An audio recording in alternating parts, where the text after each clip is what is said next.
सालों पहले की बात है।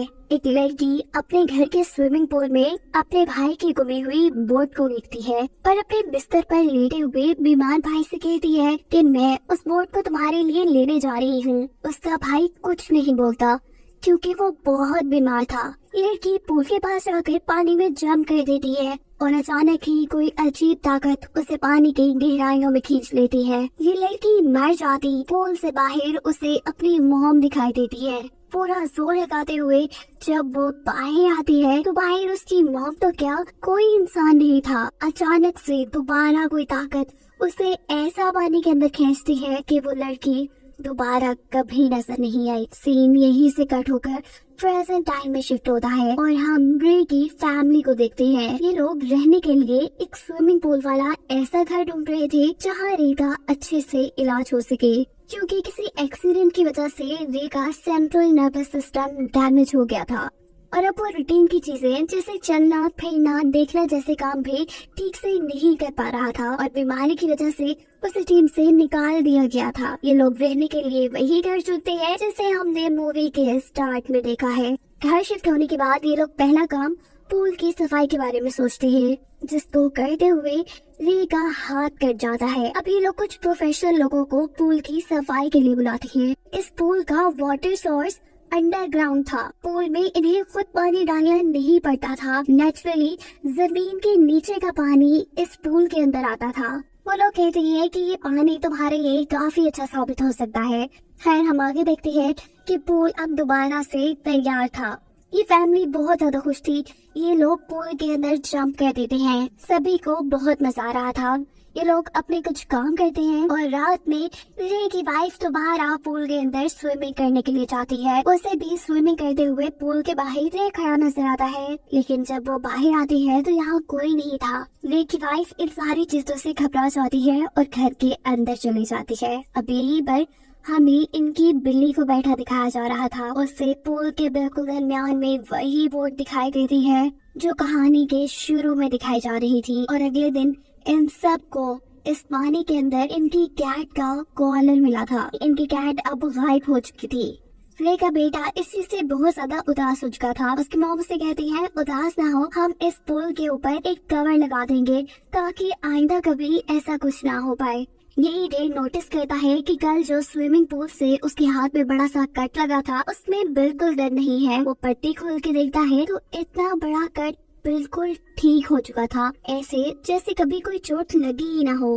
रे को लगता है कि ये सब पूल के पानी की वजह से हुआ है, इसीलिए वो पूल में ज्यादा से ज्यादा वक्त गुजारने लगता है। जबकि दूसरी तरफ रे की वाइफ को पूल से जुड़े कुछ बुरे सपने भी आने लगते हैं। रे अगले दिन डॉक्टर के पास रेगुलर चेकअप के लिए जाता है। डॉक्टर बताती है कि हैरानकुन तौर पे रे बहुत तेजी से रिकवर कर रहा है। दिखाया जाता है कि रे का बेटा स्विमिंग पूल के पास बैठा था जब अचानक स्विमिंग पूल के अंदर बहुत से कॉइन्स आना शुरू हो जाते हैं। उसे लगता है कि ये कॉइन्स शायद उसके डैड फेंक रही है, जिन्हें वो जमा करना शुरू कर देता है। और अचानक उसे पानी के अंदर एक बच्ची दिखाई देती है, वही बच्ची जो इस मूवी के स्टार्ट में इसी पूल में गायब हो गई थी। वो बच्ची स्विमिंग पूल के ड्रेन हॉल से मदद मांग रही थी। इस ड्रेन के अंदर हाथ डालने पे पहले इस बच्चे को एक खिलौना मिलता है। जब वो इस खिलौने को बाहर निकालता है तो उसके ऊपर बहुत से बाल लगे हुए थे। अचानक वो बाल हाथों में बदल जाते हैं और ये हाथ उसे अपनी तरफ खींचने लग जाता है। बच्चा बहुत ज्यादा डर कर यहाँ से बाहर निकल आता है। वो ये सारी बातें अपनी मॉम को बताता है। उसकी मॉम जब चेक करती है तो वहाँ कुछ भी नहीं था। ये सब लोग मिलकर अब रे की बेसबॉल प्रैक्टिस में जाते हैं। जो करते हुए पहले तो रे काफी कमजोर महसूस कर रहा था अपने आप को, लेकिन फिर जब वो पूरा फोकस लगाता है तो इस बार उसने ऐसी शॉट लगाई थी कि बॉल तक फट गई थी। सब लोगों के साथ साथ वो खुद भी इस चीज से हैरान था।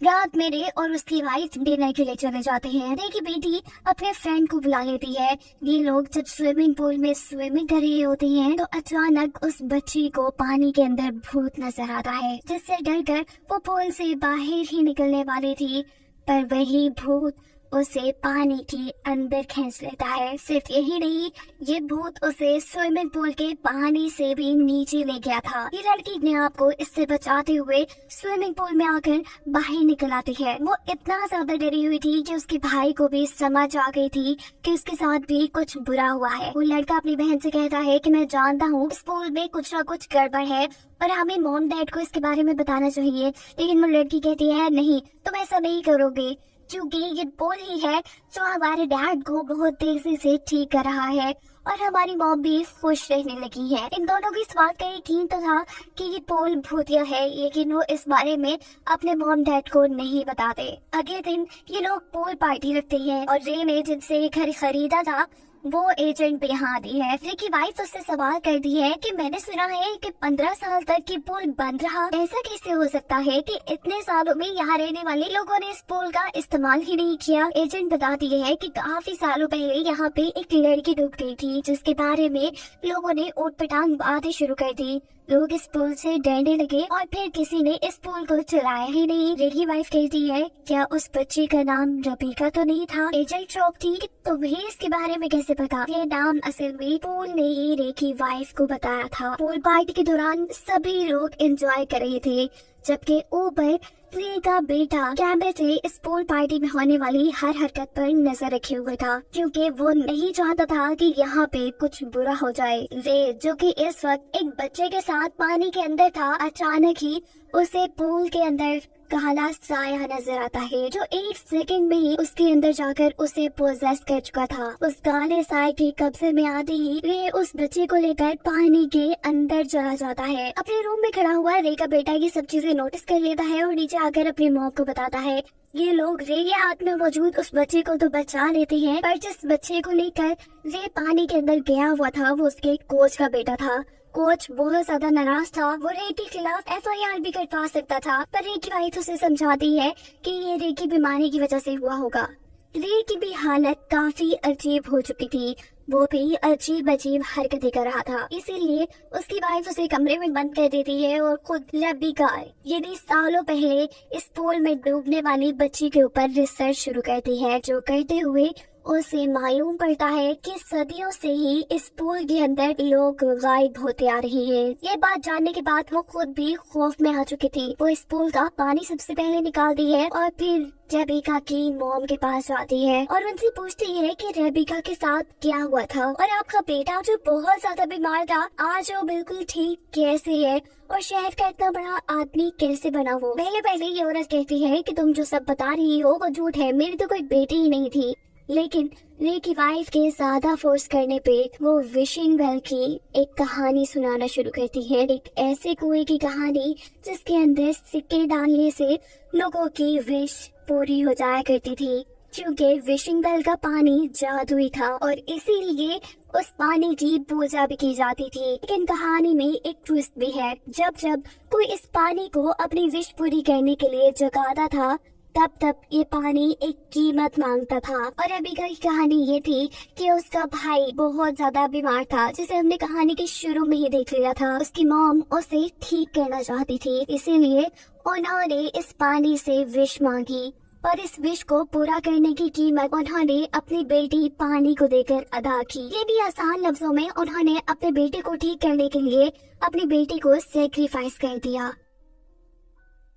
रे की वाइफ नोटिस करती है कि इस औरत के काले आंसू आ रहे थे, कोई चीज उसे पोसेस कर रही थी और यहाँ का पानी भी अजीबोगरीब हरकतें कर रहा था। इन सारी चीजों से डरकर वो यहाँ से चली जाती है, पर अब वो ये बात भी समझ चुकी थी कि उन्होंने ये पूल रे को ठीक करने के लिए भरा था। रे तो ठीक हो जाएगा, पर ये पानी उसके किसी एक बच्चे को निगल लेगा। घर आने पे हम देखते हैं कि रे के दोनों बच्चे अपने पेरेंट्स को ढूंढ रही हैं और तभी रे के बेटे को बाहर अपनी बिल्ली की आवाज आती है। जब वो चेक करने के लिए बाहर जाता है तो हैरान के तौर पर पूल दोबारा पानी से भरा हुआ था। ये चीज उसे परेशान करती है क्योंकि वो जानता था कि उसकी मॉम ने इस पूल को खाली कर दिया है। वो पूल को चेक करने के लिए आगे बढ़ता है और तभी दोबारा उसे पूल के अंदर एक ट्यूब पे अपनी बिल्ली बैठी हुई नजर आती है, जिसे बचाने के लिए जब वो पूल के अंदर जाता है तो कोई चीज उसे पूल के अंदर खींच देती है और पूल का कवर बंद होना शुरू हो जाता है। रे की बेटी जो ये सब देख रही थी वो अपने भाई को बचाने के लिए बाहर जाती है और इतने में ही यहाँ पर रे की वाइफ भी आ जाती है। ये दोनों मिलकर पूल का कवर वापस खोलने की कोशिश में लग जाती है और रे की वाइफ अपनी बेटी से कहती है जाओ तुम रे को बुला के लाओ अपनी मदद के लिए। पर अंदर रे को तो किसी शैतानी ताकत ने बुरी तरह पोजेस कर लिया था, अपने कब्जे में ले लिया था और इसीलिए रे अपनी बेटी के ऊपर भी हमला कर देता है। यहाँ पर रे की वाइफ एक पाइप को अपने मुंह में डालते हुए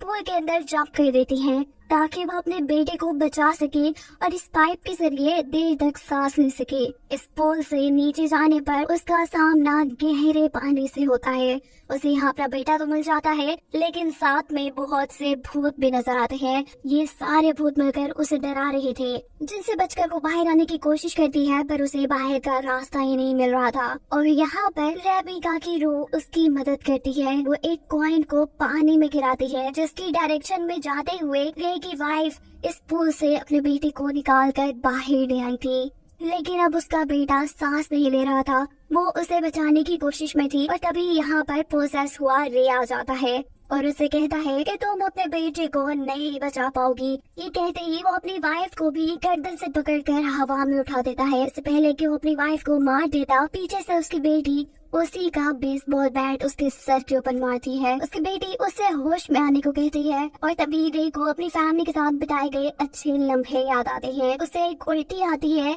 और ऐसे उसके अंदर मौजूद इवल स्पिरिट बाहर निकल जाती है। और जो इवल स्पिरिट रे के अंदर से निकली थी उसने पानी को काला कर दिया था।